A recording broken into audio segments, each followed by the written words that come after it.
The question is, we have to integrate the function which is 1 upon cos of x minus a into cos of x minus b.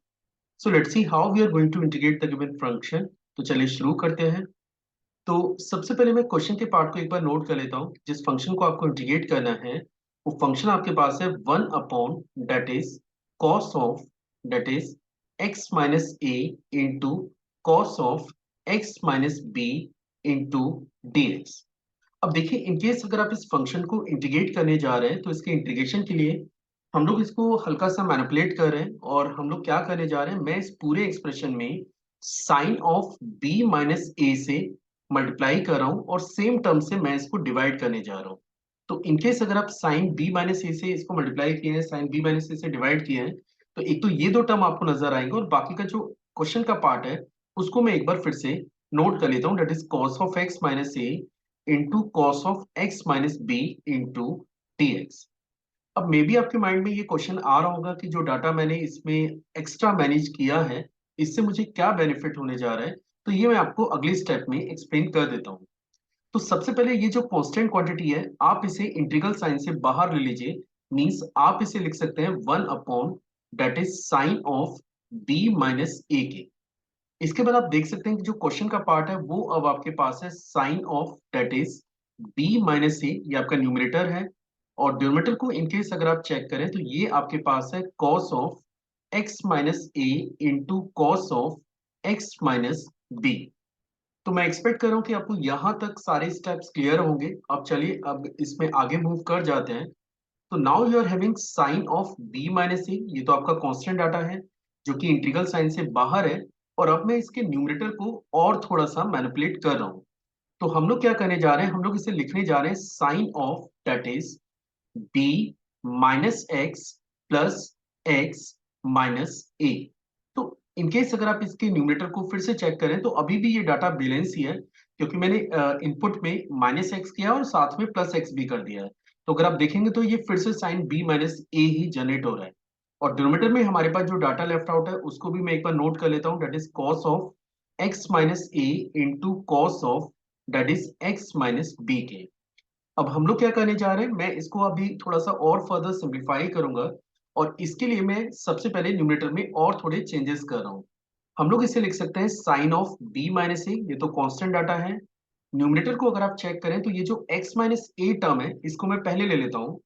तो ये बनेगा sine of it is x minus A, ये first term है जो मैंने एक साथ club किया हुआ है। इसके बाद minus of that is x minus b, ये आपका सेकंड टर्म है जो मैंने एक साथ क्लब किया हुआ है। और ये पूरा एक्सप्रेशन आपका इनपुट में है।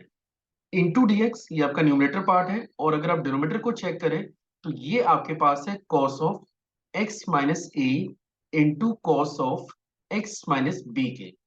अब आप देख सकते हैं सबसे पहले तो आपको ये नोटिस करना चाहिए कि अभी भी न्यूमरेटर में कोई इफेक्ट नहीं आया है। ये x माइनस ए, तो आपको x माइनस ए यहाँ पे नजर आ रहा है। और अगर मैं इस माइनस को अंदर मल्टीप्लाई करूंगा तो same you are having b minus x है। ठीक है।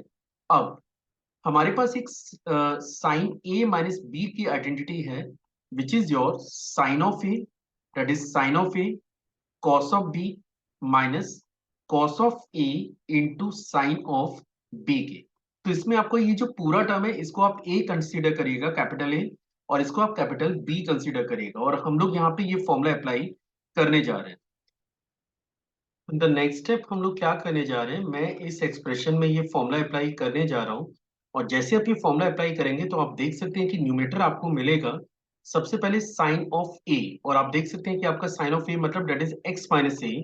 तो फर्स्ट टर्म आपको मिलेगा sine of x minus a, अगला term cos of x minus b minus that is cos of x minus a into sine of x minus b. तो ये तो आपका न्यूमरेटर है जिसमें मैंने फॉर्मूला अप्लाई कर दिया है।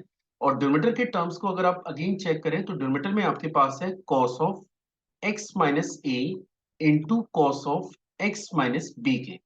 अब अगली स्टेप में हम लोग क्या करेंगे, मैं इसको दो पार्ट में स्प्लिट करने जा रहा हूँ। तो जिसमें जो आपका फर्स्ट पार्ट है ये आपका बनेगा साइन ऑफ बी माइनस ए जो कि कांस्टेंट है। और इसको आप लिख सकते हैं sine of x minus a cos x minus b divided by it is cos of x minus a into cos of x minus b और ये dx। सेकेंड टर्म की बात करें तो ये हमारे पास होगा साइन ऑफ b माइनस ए। मैंने इस कांस्टेंट को अब दोनों पार्ट में अलग अलग यूज कर लिया है और इंटीग्रल साइन के साथ आपको मिलेगा, ये तो आपका न्यूमरेटर है, तो ये है cos of that is x minus a sine of x minus b divided by cos of x minus a into cos of x minus b और ये dx। अब यहाँ पे आप इजीली चेक कर सकते हैं कि कुछ टर्म्स आपके कैंसिल होने जा रहे हैं। तो cos of x minus b से आप cos of x minus b cancel कर सकते हैं। यहाँ पे आप देखेंगे तो cos of x minus a से cos of x minus a भी आपका कैंसिल हो जा रहा है। और अगर आप ये कैंसिलेशन कर लेते हैं तो जो डाटा आपके पास लेफ्ट आउट है वो है sine of b minus A which is a constant part 1 upon sine of b minus A integral sine upon cos tan के इक्वल होता है। तो आप इसे लिख सकते हैं tangent of x minus A dx minus 1 upon that is sine b minus A, ये फिर से कांस्टेंट है, और इसको आप लिख सकते हैं tangent of x minus b और dx के। अब एक और रिजल्ट है कि इनकेस अगर आप इंटीग्रेट करते हैं टेंजेंट ऑफ x को, सपोज अगर हम लोग टेंजेंट ऑफ x को इंटीग्रेट करते हैं तो इसका इंटीग्रल होता है ln that is mod of sec x plus constant. और इनकेस अगर ये रिजल्ट मेरे पास नोन है तो मैं यहाँ भी कॉन्सेप्ट यूज कर सकता हूँ और यहाँ भी टेंजेंट का फॉर्मूला अप्लाई कर सकता हूँ इंटीग्रेट करने के लिए। मींस आपको जो आंसर मिलने जा रहा है वो आंसर आपको मिलेगा 1 upon sine b minus A. इसको अगर मैं इंटीग्रेट करूंगा तो I will get ln mod of sec of x minus A का mod minus 1 upon sine b minus A then after ln mod of sec of x minus b का mod plus constant. तो finally this is the answer for the given problem.